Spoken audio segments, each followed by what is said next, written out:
Today, we compare two UHP giants, the Bridgestone Potenza Sport, known for dry handling since 2020, and the new 2025 Hankook Ventus Evo, promising superior grip and responsiveness.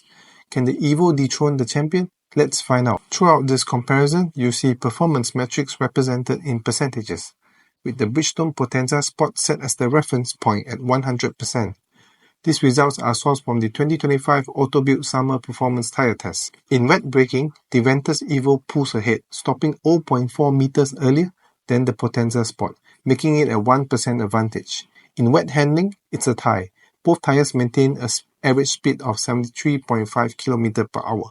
However, in straight-line aquaplaning, the Ventus Evo proves more stable, holding a 1.6 km per hour higher slipping speed, a 2% improvement. When it comes to dry braking, the Potenza Sport reclaims the lead, stopping 1.4 meters shorter than the Ventus Evo, a 4% difference. However, both tyres clock similar speeds in dry handling, with the Ventus Evo just 0.3 km per hour faster, a near 0% difference. When it comes to mileage, the Potenza Sport shows its longevity, lasting 4,440 km more than the Ventus Evo, a significant 10% advantage. On the comfort front, the Ventus Evo takes the edge, scoring 5 points out of 5 compared to the 4.3 points for the Potenza Sport.